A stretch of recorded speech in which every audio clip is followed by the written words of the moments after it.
दोस्तों, जिस जहांगीर खान ने बंगाल चुनाव के दौरान योगी के सिंघम को ललकारा था, उसका ऐसा हाल हो जाएगा खुद ममता ने भी नहीं सोचा था। कुर्ता पजामा फट गया है और हाफ पैंट टी शर्ट में पुलिस ने बंगाल की सड़कों पर जहांगीर खान की परेड निकाली तो ममता से लेकर अभिषेक के भी तोते उड़ गए हैं, क्योंकि जिस फालता के अंदर जहांगीर खान गुंडई दिखा रहा था उसे बंगाल की शुभेंदु सरकार ने अब नेपाल से खींचकर बीच सड़क पर नंगा कर दिया है।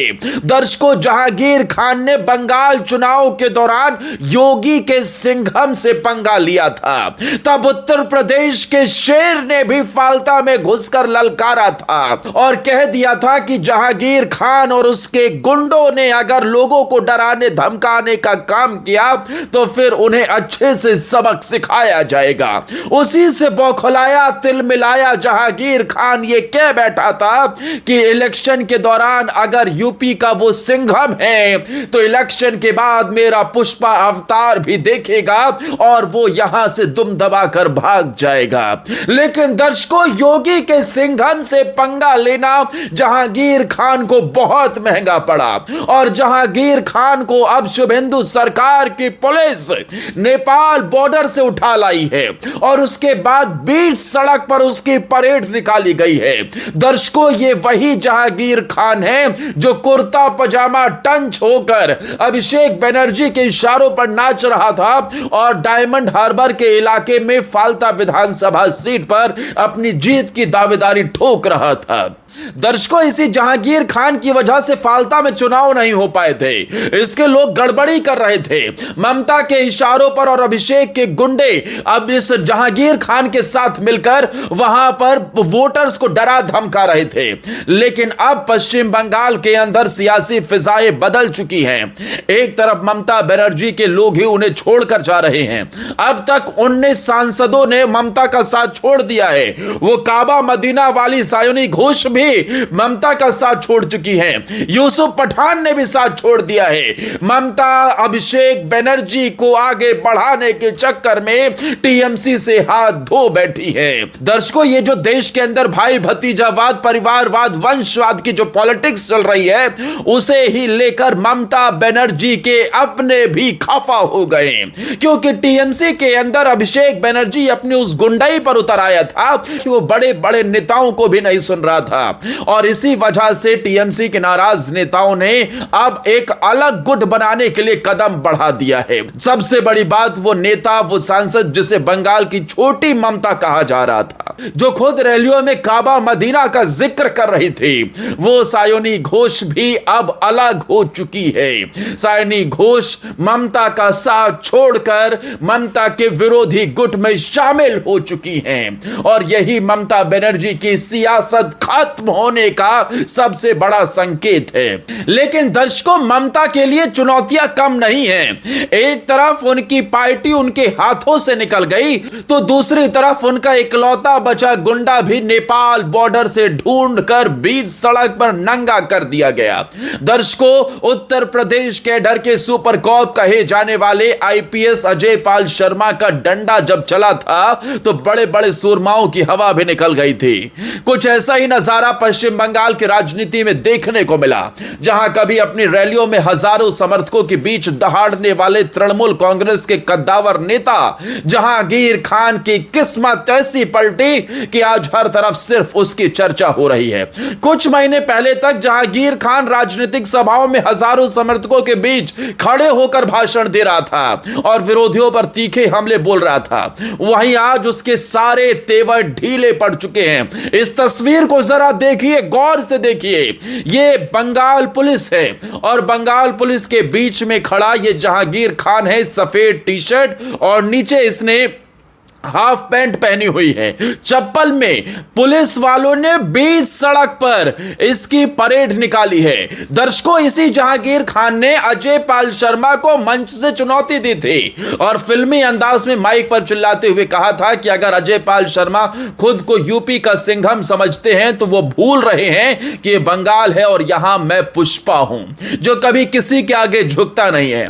एक ऑन ड्यूटी आईपीएस अधिकारी को इस तरह सरेआम धमकी देना और खुद को कानून से ऊपर समझना जहांगीर खान को इतना भारी पड़ेगा, इसकी कल्पना शायद उन्होंने खुद भी नहीं की होगी, क्योंकि सिंघम ने इस पुष्पा को झुकाने की तैयारी तभी शुरू कर दी थी जैसे ही पुलिस ने जहांगीर खान के पुराने काले कारनामों और आपराधिक मामलों की फाइलें खोलकर शिकंजा कसना शुरू किया।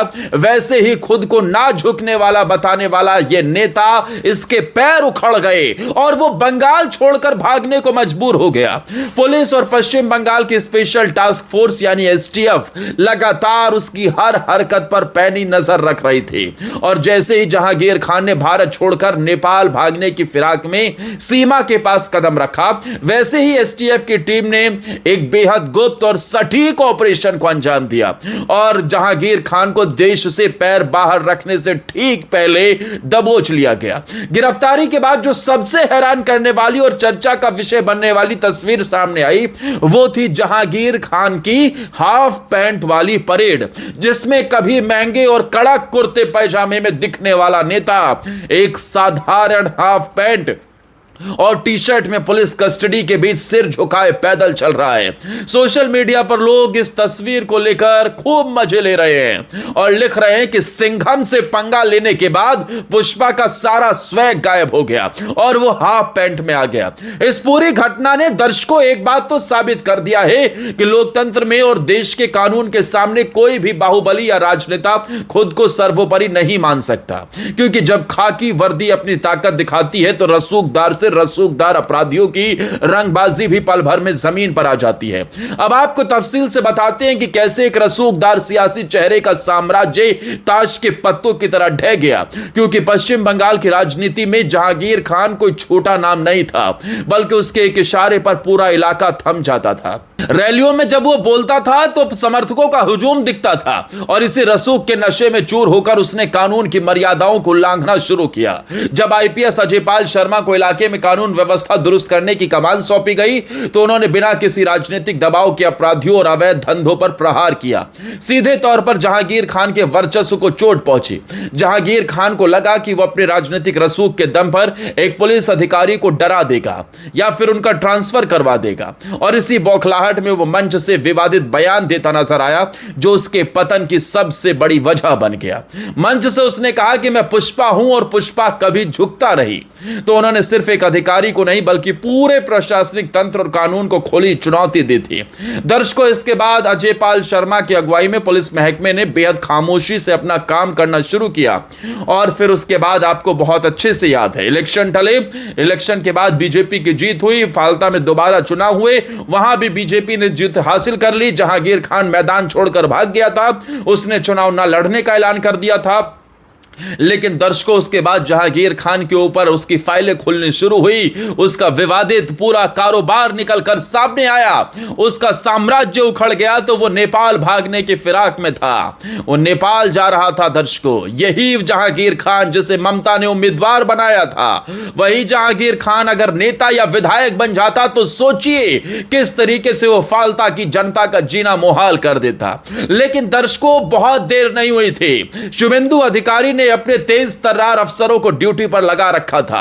एसटीएफ को उतार दिया गया और फिर सीक्रेट ऑपरेशन के जरिए से ना सिर्फ जहांगीर खान को पकड़ा गया बल्कि बीच सड़क पर उसकी परेड भी निकाली गई है। दर्शकों, खुद को शेर समझने वाला नेता रातों रात गीदड़ बन गया, अंडरग्राउंड हो रहा था, लोकेशन बदल रहा था, एक जगह से दूसरी जगह भाग रहा था, लेकिन सर्विलांस टीम उसके पीछे साए की तरफ लगी थी और अब आखिरकार उसे दबोच लिया गया। दर्शकों, ममता बनर्जी के लिए यह खबर किसी झटके से कम नहीं है, क्योंकि एक तरफ ममता का राजनीतिक साम्राज्य उखड़ रहा है और दूसरी तरफ उसके इशारे पर गुंडाई करने वाले अभिषेक बनर्जी के पाले हुए ये भाड़े के टट्टू हैं, जो कहीं ना कहीं इलाके में तनाव फैलाने का काम करते थे, वोटर्स को डराने धमकाने का काम करते थे और अब उन लोगों का भी हिसाब बराबर हो गया है।